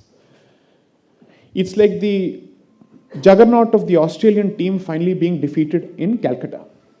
It comes here, and then it's asked, these guys are boggled. This fellow is black. He is an idol worshipper. He's a polytheist. And still he is culturally and spiritually superior to us. That question is repeated over and over again in their personal correspondence because they're hoping to find a fully inferior civilization, which is a defeated civilization. But a defeated civilization is not necessarily an inferior civilization. That is the realization that leads them to the point. If they are superior in some way, then that superiority must be traced back to us. And hence starts the reverse engineering of Indian history by bringing in the Aryan angle that everything that white stands for victory, and therefore at some point some fellow who was white would have come here, inseminated the blood here, and from there these guys must have become victorious. That is this dying need. So around that period they had something called the Tree of Civilization. The Tree of Civilization is the mapping of different civilizations based on their superiority and inferiority, which they had mapped for themselves, and who you think would be at the top of that particular pecking order. It has to be the white man. How is this entire thing worked out? Language becomes the basis for understanding somebody's race. Their inability to wrap their heads around Sanskrit leads to the conclusion that Sanskrit must necessarily be a white contribution and therefore an Aryan contribution. And from there starts the analysis of the Aryan invasion theory. We continue to spew this nonsense in today's Dravidianist politics in the South. This is literally, pun intended, the Bible of the Dravidianists. Because this is what they swear by when they push their agenda of Brahmin versus non-Brahmin, therefore Aryan versus non-Aryan and Dravidian, therefore North Indian versus South Indian. I say this, I've said this before. Separatism of Kashmir at least openly wore the Kalashnikov on its sleeve. Dravidianism uses social justice as a weapon, which is much more dangerous than AK-47, not because I have a problem with the concept of social justice, but anti-Hinduism and anti-Bharatiism is packaged in the fantastic label of social justice warriorship. So my suggestion would be, try to use these platforms as moments of creating more actual, practical, weaponizable scholarship, as opposed to creating cults around anybody. If you're truly a land of seekers, then seek the truth and have the guts to present the truth regardless of who is in power. If you choose not to do that, to quote the adage of the colonizer, you're being penny wise and pound foolish. And in the long run, forget the long run. In the next 25-year cycle, which is supposed to be the touted Amrit Kal, you will see everything that transpired in 1924 leading to 1947 repeat itself. I have no interest in burnishing my secular credentials under any circumstances, regardless of who is in the audience. I'm more interested in securing the safety of my people, and my people are the Hindus, period. If you don't operate with that sense of realism, बेचते रहिए सर्वधर्म वड़ा पाव भाजी. Thank you. Sai Deepak ji, thank you very much. Thank you very much, and thank you all for your thought-provoking comments. I know we have lesser time than we would have otherwise normally and ideally liked, but we have 20-odd minutes for discussions and 10 minutes. Okay. So I was told at 8 o'clock, but anyway. Okay, okay. So anyway, so I let me open this question with Swapanda, a very short question, because I had a lot of questions from your book. And in one of the places, quoting Radha Kumud Mukherjee, you eulogized the fact that he and others were looking at the ancient legacy of India, because there is a running thread which I call the pain in all of your presentations, which is the legacy of the past and what do we do about it. Each of us have different solutions and interpretations, but traditionally what Swapanda you have written there, quoting Radhakumud Mukherjee, what he thinks about the ancient past, and this is where we need to look at. And what very quickly, let me say what Sai Deepak just mentioned, that there were scholars who always thought that Sanskrit was a gift of the white scholars. There is a lot to say. I can go on speaking for hours and hours. There is evidence of that. But I would like your comment on that. And you have made certain very, very wonderful remarks in your opening remarks. I think what Sai mentioned about Dravidian ideology is very pertinent in this context. Dravidian ideology not only distorts the history of India, it actually nullifies the existence of India itself. And this is not a new trend. It's just something which has been inherited for a long time, right from the time of the British, who couldn't understand how a nation state born on the model of the Treaty of Westphalia could actually be transported into India, which is based on a completely different cultural, civilizational aspect. Radha Kumud Mukherjee was one of the very few early people, early nationalists, who tried to trace the idea of India, you know, this idea of India which we talk about so much these days, to our old Shastric knowledge. That's right. And to a very large extent to our epics. And that text, that lecture which he gave to the University of Mysore in 1924, I think, if I'm not mistaken. Yes, yes. Still remains a classic, and that I believe should be made obligatory reading to a lot of people who talk about the idea of India. Thank you, Swapanda. And just connected to this, Meenakshi ji, you can ask him later. Let me ask you the question that, as I said, all of us are concerned about the narrative which stems from the legacy and how it has been perceived, how it has been mutilated, how it has been presented or appropriated. So this appropriation and rejection is happening constantly in history, and you have given 4 or 5 very important examples. But this narrative of resistance, which Sai Deepak just mentioned, in what way do we intensify intellectually also, particularly here we are concerned with intellectual resistance, because the reparation is too weak a term now for us to use. How do we do it today like you have been doing and these two intellectuals are doing? See, that resistance was always there right from the advent of the invaders. And it continued even till the colonial rule and thereafter.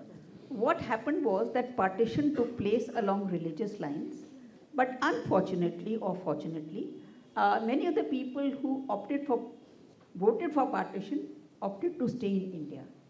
So that was a problem that left group of historians, they tried to address that problem by negating that the past. Previous 1,000 years and saying there was Ganga Jamuni Tehzeeb and the rulers were all the time trying to accommodate. But how long can you go on fudging the past? I think now the time has come when people are refusing to accept all this that has been taught to them, and people on the ground, they are taking things into their own hands. They don't need validation from anyone. They are doing what they think has to be done. Yeah, I would agree to some extent, but what Sai Deepak just said, that it is those of us who read and interact in public spheres and read in the books and newspapers are, of course, trying to reject in certain sense. And quite rightly, as Deepak said, that no, if you want to fight this war on social media in a way that is being fought, perhaps it is futile. But there is still more. Resistance was always there, but how do we convert it into a path towards victory? I think that resistance, the idea of that resistance was never lost among the common people. And that is there, and they are pushing the narrative forward. They don't need recommendations from people like us. Thank you. And just connecting it to what I wanted to ask and provoke Anand further was that, of course, I want you to, of course, you have quoted which are quotable quotes and powerful quotes, but I want to go back to your book which you have recently published. And in that sense, Deepak and you somehow come together to see what actually we see ourselves as Hindu in India and Hindu civilization. What is it that we need further to do to see that this kind of narrative is much more widespread and intellectually more intense than what we find it today? Thank you, Dada. I made sure that I would not be invited again. Let me make sure that there's an ED raid on me tomorrow. Because the fact of the matter is that I have 99.9% agreed with Sai always. I'm not just saying this because he's my brother. But here I disagree with him. And when he says, when I blame the politicians, the very top, and he blames the Hindu society. Us. No, you have no powers. You're not a politician. No, Hindu. Plus, you're honest, so you can't be a politician. You're just a JNU professor. No, but to come back to this, when Sai says the problem is not about the politician not doing what he's supposed to do, the problem is the Hindu society. He puts the blame on the Hindu society. So I ask him point blank, no one is as aware of what needs to be done to emancipate the Hindus, to remove the discrimination than Sai, then Vishnu Jain, then Hari Jain, then Meenakshi Jain, then so many others. No one. But what has happened in the last 10 years? The society is awakened through these giants. Has the Places of Worship Act been abrogated? Has the Waqf Act been abrogated? Have the Kashmiri Hindus been rehabilitated? Have the Places of Worship Act been abrogated? None of those things have happened. Who is responsible for making those things happen? That is why I believe that you can awaken as much as you want. As much as you want. Ultimately, if the person who is right at the very top is not awakened, nothing is possible. Thank you very much. And that, Swapan, yes, we have time, yes. I think this deserves a certain rebuttal. The idea that we are confronted with an insensitive political leadership which is completely unaware of the impulses of the Hindu community is, to my mind, an extremely lopsided argument. Today, the legitimacy of the claims of the Kashmiri Pandits have been recognized. Article 370 has been revoked. This didn't happen because society wanted it. This happened because political people took the initiative and did it. The Ram Mandir was built, yes, there was a lot of abeg on the part of people, there were a lot of impulses on the part of people, but the crucial step of ensuring that it was done, the manner it was done, that there was no last minute resistance, was at the behest of the political people. So the contribution of political people may sometimes be inadequate at times, but they are certainly quite important in the transformation of the India and in the awakening of India, of Hindus as we see it. Yeah, well, just a few seconds. 10 seconds. Less than 30 seconds, yes. Less than, of course. Yeah, not your 30 seconds, no. I of course, Swapanda, I agree with him. But I would have this to say, and I forgot about the temples being under state control continuing for the last 10 years. But besides that, I think what he makes is a very important point. What I would say is that when things are morally and ethically right, patience is not a virtue. For how long will Hindus wait? I admire the resilience of the politicians. I admire the fact that they know what needs to be done. It's just that why should we be eternally patient like Nandi outside Kashi Vishwanath waiting for 400 years? And one sentence from Shopanda, yes. You Yes. give 400 seats Yeah, and Shopanda. then talk about impatience. You give 400 seats and then you talk about Yeah, absolutely. Now, finally, I want to come to Sai Deepak, and I want to change the topic a little, which you haven't touched, maybe because of the paucity of time, and your contribution about Sabarimala is known to everybody.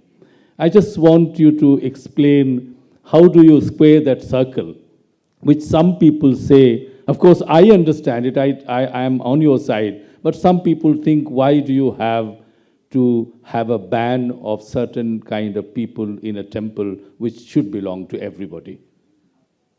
The problem is I've taken a conscious decision not to use any of my temple cases as calling cards.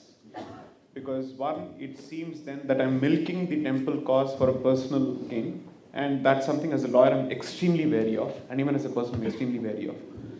All I can say without getting into the merits of the issue is that the division within the Hindu community is there with respect to this temple exposes the fundamental Christianization of the Hindu mind, wherein it fails to wrap its head around the diversity of energy spaces within Hindu dharma. That's one.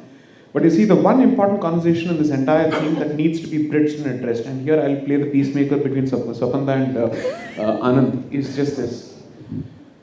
The fact of the matter is, fortunately or unfortunately, there is only one political vikalp as far as Hindu interest is concerned as on date. From a larger Hindu perspective, is that good for us? According to me, no. But there is a difference between what should be and what is. The situation today is this. These are the cards on the table at this point. Now, how do you then make sure that your causes become attractive to the politician? I will proceed on the basis that you have a certain conscientious political establishment in power, but it is equally important for them to cater to incentives, because at the end of the day, politics functions on incentives.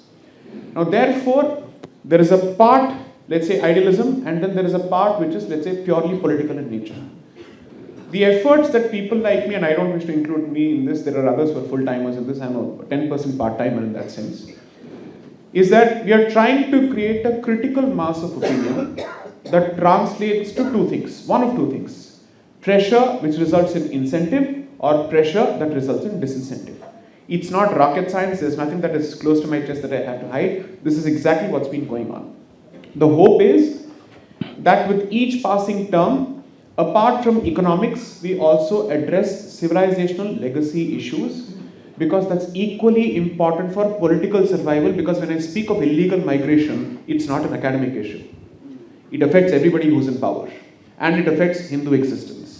When I speak of alienation of Hindu land, it affects everybody, because then it is encroachment of our spaces. There's a reason why Ujjain is surrounded by everybody else. Kashi is surrounded by everybody else. Then you go to Kalikamba temple in Chennai, it's surrounded by everybody else except Hindus. Okay?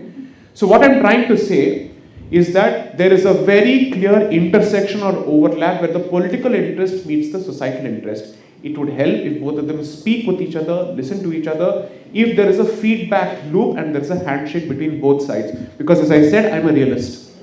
Power is important, but power for its own sake without delivery is equally not, it's not desirable, because then the question is, there was a purpose for which these votes have come your way, so perhaps you should push the envelope as much as possible. I think it's a setting of expectation more than a grievance. That's what Thank you so much. And much that I would want us to go on talking to them, and perhaps some of the questions from the audience would have been much more insightful than questions coming from me. I want to thank you all. I know at least 10 ideas have come today. I have counted them all from 4 people. And these 10 ideas, of course, if you take them with you and digest them, and probably we will have an opportunity to talk to them again, maybe at Sudhanshuji's forum or somewhere else. But thank you very much for being patient and listening to us. And I want to thank you all individually. I know you all very well, at least up to 3 people. Sai Deepak, I know you from your writings and your television appearances. Thank you so much for this session. And I'm grateful to you again, once again, Sudhanshu ji and this foundation. I'm very, very grateful. Thank you. Now I will request Sudhanshu Mittal ji for his concluding remark. Enlightening debate. I won't say controversial at all because I do not see a conflict in this.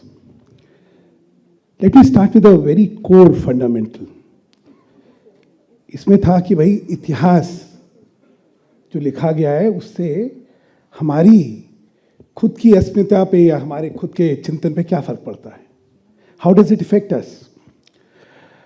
मैं सिर्फ एक बात से लेके जाता हूं. सबसे बड़ा जो हम पे एक कलंक माना जाता है वो है हमारे वर्ण व्यवस्था. Let's take the bull by the horn. This is very deliberate. I'm supposed to wrap it up, but I just want to give you a food for thought. There was a very deliberate effort to discredit the entire Varn Vyavastha and make us very apologetic. Now, just look at how the system has been demonized. What is a Brahman? तो वो फिल्मों में आपने देखा होगा कि तुलसीदास जी का वो सिर पे पहने हुए पॉट बेलीड और नारायण नारायण नारायण कहते हुए इसका चित्रण करा गया कि ये ब्राह्मण है. What is the truth of ब्राह्मण? जिस व्यक्ति का पेट और पीठ मिली होती थी ना वो ब्राह्मण था. क्यों? साल में कितने दिन उसको समाज से भोजन मिलता था? श्राद्धों में या कभी किसी की डेथ पे, जन्मदिन पे. महीने भर तक का भी भोजन उसको नहीं मिलता था. बाकी दिन भोजन में क्या करता था? अपने कमंडल में जितना आया उससे उसका परिवार का या उसकी दोनों हाथों के आया उस भोजन से वो अपना और अपने परिवार का पेट भरता था. इसलिए उसका पेट और पीठ मिली होती थी. लेकिन उसने क्या करा? उसने ज्ञान को कंठस्थ करके पीढ़ी दर पीढ़ी सदियों तक उसको जिंदा रखा. और यही हमारी ज्ञान की आधार है, यही हमारे ज्ञान की भूमिका है. और ये ब्राह्मण था. हाँ, लेकिन देखिए, मैं आप सबसे कहना चाहता हूं, किसी भी व्यवस्था का अपवाद होता है. एक जिसको हम कहते हैं व्यवस्था और एक उसका अपवाद. अपवाद को उठा के हमने पूरी व्यवस्था को बदनाम कर दिया और अपने आप को अपॉलोजेटिक बना दिया कि हम लोग अच्छे लोग नहीं थे, हमारा समाज अच्छा नहीं था. आइए क्षत्रियों पे. क्षत्रिय समाज की मान्यता क्या थी? कि राजा आपकी रक्षा के लिए सेना का नेतृत्व करता था, खुद सबसे पहले तलवार उठा के चलता था. प्राण की आहुति कौन देता था? राजा देता था. और उस समाज का चित्रण क्या करा? एक क्रूर, एक वहशी, एक बड़ी बड़ी मूंछों का लाल आंख वाला एक वहशी जो नेतृत्व था. Rapist. That is how you portrayed a Kshatriya. Is this the truth of a Kshatriya? अगर ये उसका सत्य होता तो उसके समाज की मान्यता ये नहीं होती कि उसे रक्षा करनी है समाज की. जो आपका रक्षक था वो भक्षक कैसे हो सकता है? और अगर वो भक्षक था तो माफ कीजिए, उसके समाज की मान्यता रक्षक की नहीं हो सकती. मैं तो वैश्य समाज से आता हूं. मेरा चित्रण क्या है? कन्हैया लाल. कन्हैया लाल बही खाते का चोर. चमड़ी चली जाए दमड़ी ना जाए. यही चित्रण है ना. यही हमें फिल्मों में दिखाया, यही लेखनी में आया. सत्य क्या है हमारा? अगर पैसे से इतना मोह था तो हमने धर्मार्थ कैसे कर दिया? स्कूल कैसे चला दिए? हमने धर्मशालाएं कैसे कर दी? हमने हर धर्मार्थ पे समाज के लिए पैसा क्यों खर्च कर दिया? अगर कंजूस मक्खी चूस थे और अगर बही खाते के चोर थे तो माफ कीजिएगा, सदियों तक और आज तक जवान पे धंधा कैसे हो गया? उसकी जवान पे विश्वास कैसे हो गया? तो या तो वो सत्य और या ये सत्य है. दुर्भाग्य यह है कि सत्य कुछ और था और उस चित्रण कुछ और था, और इस चित्रण को चैलेंज नहीं करा गया. फिल्म देख लीजिए, लेखनी देख लीजिए. अच्छा, एक और मैं बड़ी कंट्रोवर्शियल चीज यहां से कहना चाहता हूं, एंड क्योंकि आपने कहा हिम्मत होनी चाहिए तो मैं आज हिम्मत से इस बात को रखना चाहता हूं. तुम्हें भी लीड डूबेंगे, कोई बात नहीं। हाँ, अस्पष्टता एक अभिशाप था, लेकिन वो अभिशाप क्या था? वो हाइजीन फैक्टर का एक एवोल्यूशन था। अस्पष्टता थी, ठीक है ना, क्योंकि जो आप काम कर रहे थे उसकी हाइजीन से स्पष्टता थी, ये मेरा मानना है। मैं आज एक पूछना चाहता हूं कि अगर ये वर्ण व्यवस्था का सबसे गंदा की अभिव्यक्ति थी, तो इस समाज के अंदर अस्पष्टता कैसे हो गई? How was there untouchability amongst the so called untouchable? क्योंकि ये वर्ण व्यवस्था का अभिव्यक्ति नहीं थी, ये जो उस समय का जो कार्य हो रहा था उस कार्य के हाइजीन फैक्टर थे। So when you talked about the untouchable, उनमें भी हाइजीन के डिफरेंट लेवल्स थे। चमार का हाइजीन लेवल जो था मेहतर से अलग था, मुशहर से अलग था, और इसीलिए उनमें आपस में अनटचेबिलिटी थी। ये आज तक का सत्य है, ये बोलने के लिए कोई नहीं बोलेगा, because politically it may be incorrect, but that's the reality, and there is where I feel the intellectuals of this country have failed this country. It has failed the Hindu society. आपने मीनाक्षी जी जो आपने कहा ना, इतिहास तो कुछ और था। मैं तो दिल्ली विश्वविद्यालय से आया हूं, हिस्ट्री और पॉलिटिकल साइंस के अंदर आप एडमिशन ही नहीं ले सकते थे, और ले लेते तो लेक्चरर तो कभी बन ही नहीं सकते थे, क्योंकि एक पर्टिकुलर सोच के साथ और एक पर्टिकुलर दर्शन और चित्रण के साथ इस सारी व्यवस्था में आपको अपने प्रति अपमानित होने का ज्ञान दिया गया है। उस ज्ञान को जो दिया गया था, जिससे हम अपमानित अपने को महसूस करते थे, अपने को इंफीरियर महसूस करते थे, this has to be challenged. Sai ji, Hindu समाज छोड़ दीजिए, आप पॉलिटिशियन, मैं भी पॉलिटिशियन हूं, आप छोड़ दीजिए मैं। सत्य यह है कि अगर आपको जिस चीजों के बारे में खुद अपमानित महसूस करते हैं, उसको ठोक के जब आज हम उसका दूसरा पहलू दिखा रहे हैं, उस पहलू को उठा के सबके सामने रखेंगे, तो जिस व्यवस्था में आप परिवर्तन चाह रहे हैं अपने आप आएगा। जब मुझे अपने इतिहास पे, अपने संस्कार पे, अपने सारे एग्जिस्टेंस पे गर्व होगा, तो मुझे किस बात की चिंता होने वाली है? देखिए, मैकॉले का जो सारा था, उसका खेल कहां से चालू हुआ था कि आपके आत्मसम्मान को जो है तोड़ना है, आपको अपने ज्ञान के बारे में संचित करना है। जिस दिन you indulge in self doubt, that's the day I've broken your backbone, and this is what has happened. आप सब लोगों ने आके विभिन्न पहलू पे इसकी बात रखी है। मैं चाहता हूं इसके बाद से इस पक्ष पे भी एक डिबेट होना चाहिए। इसका सत्य जब सामने आएगा तब हम गर्व से कहेंगे, ना केवल हम हिंदू हैं, हमारी संस्कृति महान थी, और हम आज गर्व से उस महानता को एक्नॉलेज करते हैं। जो कहा गया हम नहीं मानते हैं, क्योंकि वो सत्य नहीं था, वो एक प्लॉय था। आप सब आए, आपका बहुत बहुत धन्यवाद।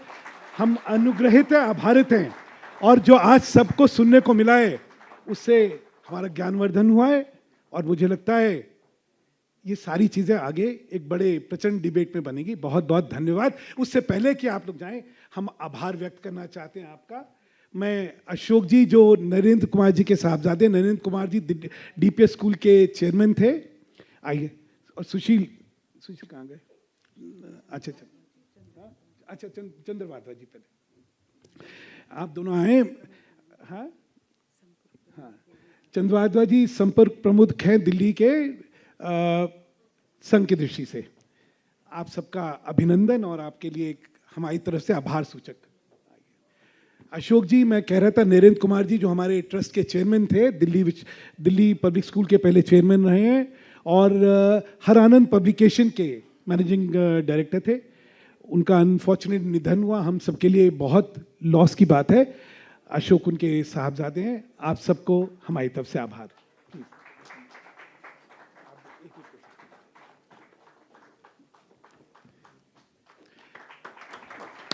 A big hand to all the panelists. I think it's been a wonderful, wonderful, wonderful debate.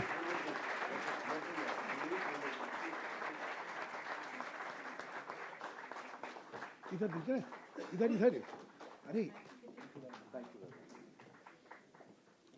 और आपकी सबसे महत्वपूर्ण भूमिका रही, इसके लिए हमारा आभार। बहुत धन्यवाद। इसके बाद हमारा दूसरा सत्र चालू होगा, जो कि सब लोग यहाँ पे कश्मीर के विषय पे है।